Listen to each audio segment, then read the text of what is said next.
इसके पहले वाली वीडियो में हमने संविधान की आवश्यकता और उसमें कितने सदस्य थे वो देखा था। इस वीडियो में हम ये देखेंगे कि संविधान सभा के अस्थायी अध्यक्ष, कुछ फैक्ट्स देखेंगे और उनके प्रावधान।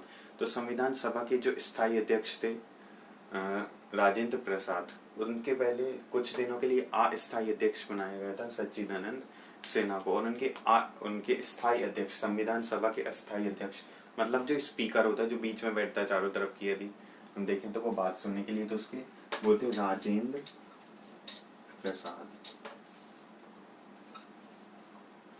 जिसके स्थायी अध्यक्ष थे। उसके बाद संविधान के जनक किसे कहते थे? संविधान के पिता, तो father of the Indian constitution उन्हें कहा जाता है डॉक्टर B.R. अम्बेडकर। ये तो हम सभी जानते हैं। उसके बाद देख लेते हैं संविधान के कुछ फैक्ट्स। तो संविधान सार्वभौमिक वयस्क अधिकार प्रत्येक नागरिकों को गारंटी देता है, यूनिवर्सल एडल्ट फ्रेंचाइज की।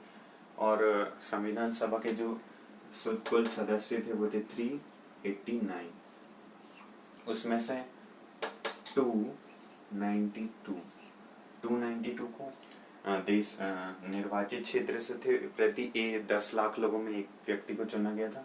और ये सार्वभौमिक वयस्क मताधिकार से नहीं चुना गया था, इन्हें कोशिश यही की गई थी, और अलग अलग धर्मों के लोगों को भी चुन कि अनुसूचित जाति, अनुसूचित जनजाति सभी लोगों से आए थे। तो इस पे चीफ कमीशन के 4 लोग थे, और जो देसी प्रिंसली स्टेट के 90 लोग आए थे। तो कुल हो गए थे 389। तो ये विभाजन के पहले, पाकिस्तान और भारत के विभाजन। लेकिन यदि हम यही इसी के में से जो 90 थे वो पाकिस्तान चले गए थे जब विभाजन हुआ था, और जो 299 थे वो इंडिया में, मतलब हमारे भारत में बचे थे। और इसके बाद हम अभी बात करते हैं कि प्रस्तावना की। तो प्रस्तावना, उद्देशिका, प्रीएम्बल ऑफ द कॉन्स्टिट्यूशन, ये हर बुक में, गवर्नमेंट बुक में लिखा हुआ था। सबसे पहले हमारे ड्यूटीज भी लिखी होती हैं।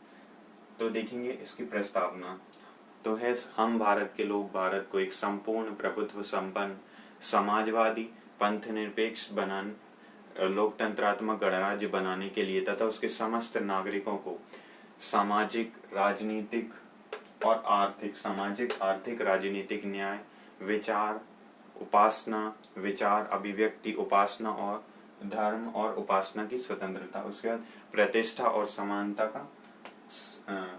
और अवसर की समता मतलब समानता प्राप्त कराने के लिए तथा उसके समस्त तथा सब में, प्रत्येक व्यक्ति में व्यक्ति की गरिमा, राष्ट्र की एकता और अखंडता को सुनिश्चित करने वाली बंधुता को बढ़ाने के लिए दृढ़ संकल्प होकर इस संविधान सभा को आज तारीख 26 नवंबर 1949 को एतद होकर इस संविधान सभा को अंगीकृत, अधिनियमित और आत्मसमर्पित करते हैं। कई बार एसएससी में ये भी पूछ लिया जाता है कि अंगीकृत, संविधान को अंगीकृत कब किया जाता है? तो संविधान को अंगीकृत 26